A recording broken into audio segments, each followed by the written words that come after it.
Well, apologies and thank you very much for honoring this invitation. Second time today.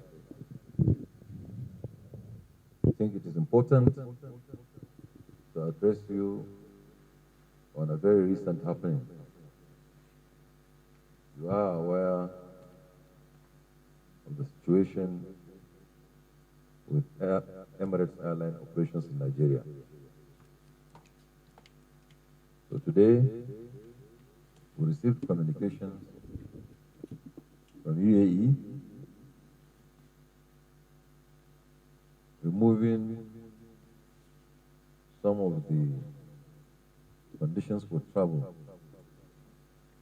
to which we had concerns about.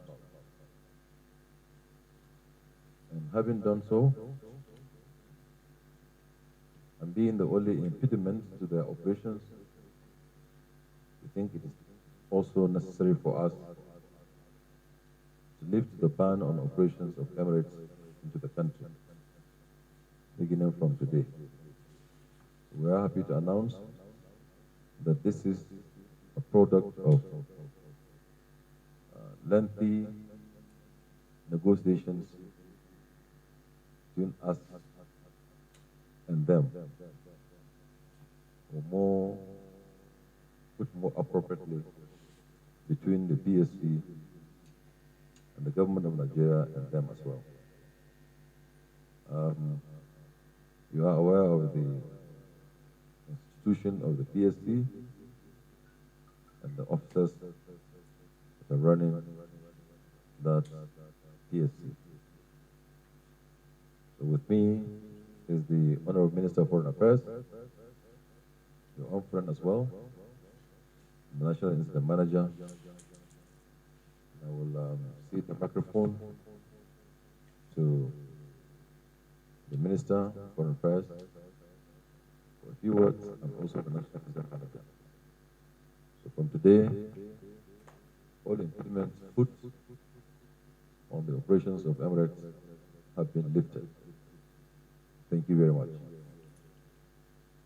And in this situation, every country also is trying to protect its citizens, in the face of this pandemic. So this was no exception. We have a situation where the United Arab Emirates, also protecting its citizens, put in place certain protocols. And we recall that we have also similar situations with other countries, actually, in the past. So we had to negotiate those protocols to get to a position that we felt we had a balance of interests. And we're really happy that we're now able to announce that the suspension on the Emirates Airline we're now able to lift that, and because we have now come to an agreement on the whole approach to the whole protocol on COVID. So this is we're very, very happy about that.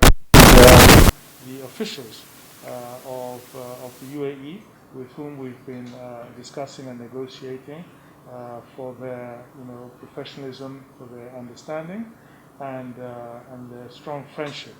And this also reflects the friendship between the two countries, Nigeria and the UAE. So we're really delighted that we're able to put a lot behind us and move forward, and that the Emirates Airlines, one of the very best in the world, will now be able to come in and out of Nigeria. Thank you. Some of the government official travels. People had to go through other countries. People had to go some difficulties. But we are aware of the reason why we would not just give it out like that. We want to make sure that we protect the health of Nigerians. We want to make sure that we stand on the existing protocols and that we ensure that Nigerians do not undergo undue hardness. We've had very long discussions, quite understanding, educative discussions, and understanding bilaterally between Nigeria and UAE. We had several technical sessions to discuss the root cause of the issues and solutions. And in the end, what matters is that we came out stronger.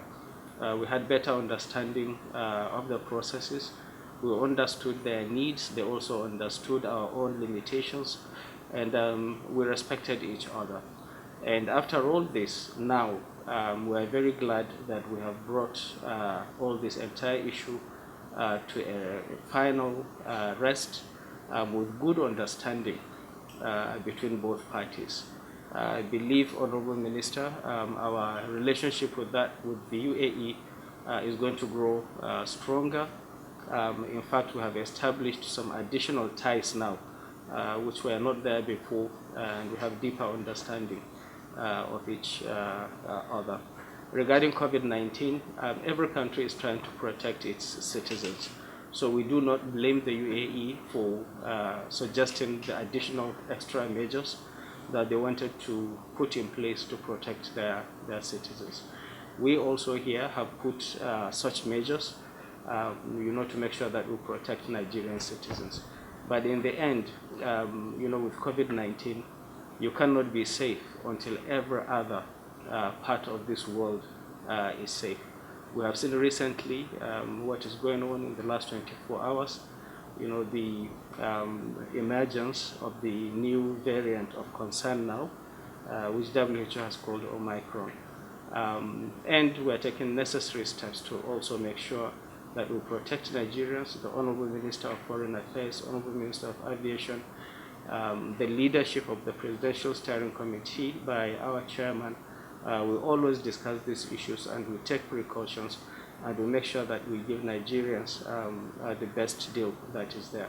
So we are very grateful to the leadership exhibited by members of the Presidential Steering Committee, particularly our chairman and also other members, in terms of getting to the root cause and the success of these negotiations. We also like to thank the authorities of the UAE and the diplomatic channels that have been explored to make sure that we have reached this very amicable and very fruitful conclusion. In the end, I think all of us are winners, both Nigeria and the UAE, and this is really an excellent way in which you can agree to disagree and then finally, agree to what is good for the common of everyone. Thank you very much.